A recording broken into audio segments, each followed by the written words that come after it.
ابھی ٹائم ختم ہوا نہیں تھا لیکن قریب تھا، اندیشہ تھا ٹائم ختم ہو جائے گا، لیکن آپ کافی دیر پانی تلاش کرتے رہے، آپ کو پانی نہیں ملا، لیکن ایک ایسے کنویں پر آپ جا کر پہنچے جہاں پانی تو تھا لیکن اس کو پانی کو نکالنے کے لیے کوئی ڈور رسی کا انتظام نہیں تھا۔ تو آپ بتاتے ہیں کہ میں بہت حیران ہو گیا کہ اس وقت کے جو اللہ کے ولی ہوتے، اللہ کے نیک بندے ہوتے، وہ نماز قائم کرتے اور اپنے مریدین کو بتاتے کہ نماز فرض ہے، نماز ادا کرو گے تو جنت میں جاؤ گے، نماز نہیں پڑھو گے تو جنت میں نہیں جاؤ گے۔ نماز دین کا ستون ہے، حضور علیہ السلام کی آنکھوں کی ٹھنڈک ہے، اس لیے وہ نماز ہر حالت میں قائم کرتے۔ وہ فرماتے ہیں کہ جب مجھے پانی کو مل گیا لیکن مجھے پانی نکالنے کے لیے مجھے ڈور رسی نہیں ملی اس وقت یہ پانی کی سہولت اتنی میسر نہیں تھی، پانی بہت مشکل سے ملتا، اگر ملتا تو کنویں سے پانی ملتا، لیکن اس وقت یہ ٹوٹیاں، یہ انتظام پانی کا اس وقت نہیں تھا۔ اس دور کی بات ہے، امام رسول علیہ السلام فرماتے ہیں میں تھوڑی دیر میں پریشان ہوا، سوچنے لگا کہ آس پاس پانی تو نہیں ہے لیکن یہ کنواں مل گیا لیکن پانی کیسے نکالوں، یہ سوچ رہے تھے۔ امام رسول علیہ السلام دیکھتے ہیں ایک ننھی سی بچی آپ کو دور سے دیکھتی ہے، وہ جب بچی آپ کے قریب پہنچی آپ کو کہنے لگی اے امام رسول علیہ السلام آپ وقت کے امام ہیں تو آپ پریشان کیوں ہیں، اس پریشانی کی وجہ کیا ہے؟ آپ فرماتے ہیں میں نے نماز ادا کرنی ہے تو میرے پاس پانی نہیں ہے، میں نے وضو کرنا ہے۔ وہ بچی کہنے لگی کہ امام آپ وقت کے امام ہیں، آپ لوگ امام رسول علیہ السلام کے نام سے پکارتے ہیں تو آپ کیوں پریشان ہیں؟ آپ کو میں پانی یہ پوری اس کنویں سے آپ کو میں پانی پیر نکال کر دکھاتی ہوں۔ وہ بچی ننھی سی بچی جو ہوتی ہے وہ اس کنویں کے اندر ایک اپنا لعاب جس کو ہم تھوک بولتے ہیں اس کنویں کے اندر پھینکتی ہے تو پانی باہر آ جاتا ہے۔ امام رسول علیہ السلام اس وضو سے جو پانی باہر آتا ہے اس سے وضو کرتے ہیں، وضو کر کے نماز ادا کرنے کے بعد وہ پوچھتے ہیں یہ بچی کون تھی جس نے یہ کمال اتنی چھوٹی سی عمر میں اتنا بڑا کمال کر کے دکھایا؟ تو آپ نماز سے فارغ ہو کر اس کے گھر پہنچے، اس کا پتہ پوچھا اس کی غیر کس کی بیٹی ہے، کہاں پہ رہتی ہے؟ جب اس کا گھر معلوم ہو گیا، پتہ چل گیا کہ اس گھر میں رہتی ہے، آپ نے دروازے پر دستک دی تو بچی باہر آتی ہے۔ جب بچی دروازے سے باہر آتی ہے تو آپ نے پوچھا کہ آپ کو کیسے مقام مرتبہ اللہ تبارک و تعالی نے ایسی چھوٹی سی عمر میں آپ کو ایسا بڑا مقام مرتبہ کیسے عطا فرمایا اللہ تعالی نے؟ کہو سبحان اللہ، کہ آپ کو کیسے مقام ملا؟ تو بچی کہنے لگی کہ میں حضور علیہ السلام کی بارگاہ میں کثرت سے درود پاک پڑھتی ہوں، اس کی وجہ سے اللہ تبارک و تعالی نے مجھے اس چھوٹی سی عمر میں اتنا مقام مرتبہ عطا فرمایا کہ میں جو چاہوں کر سکتی ہوں۔ یہ درود پاک کی فضیلت ہے، جو کثرت سے درود پاک پڑھتا ہے وہ جو چاہے اللہ تعالیٰ کے حکم سے کرتا ہے، اللہ کے ولی سب کچھ کر سکتے ہیں، اس لیے وہ اللہ تبارک و تعالیٰ کے حبیب سے پیار کرتے ہیں، اللہ کے حبیب سے محبت کرتے ہیں تو اللہ تعالیٰ بھی اسے محبت فرماتا ہے۔ تو سبحان اللہ۔ حضور علیہ السلام کی حدیث قدسی ہے کہ حضور علیہ السلام نے فرمایا کہ میں اب تک جنت میں نہیں جاؤں گا جب تک میں اپنے امتیوں کو جنت میں لے کر نہ جاؤں۔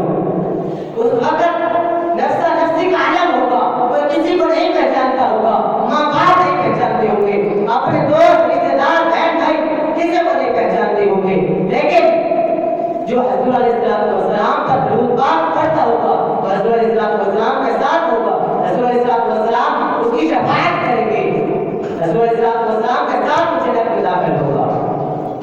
حضور علیہ السلام نے فرمایا کہ جو اللہ تبارک و تعالی نے یہ مٹی پر حرام کیا ہے کہ وہ اللہ کے ولیوں اللہ کے نبیوں کا جو جسم ہے اس کو نہیں کھائے گی۔ اللہ تبارک و تعالی نے قسم دی ہے کہ مٹی اگر میرے ولی اگر تجھ میں آ جائے تو ان کو تمہیں چھونا تک نہیں ہے۔ اللہ تبارک و تعالی کے ولی ہوتے ہیں وہ قبر میں زندہ ہوتے ہیں اور انہیں رزق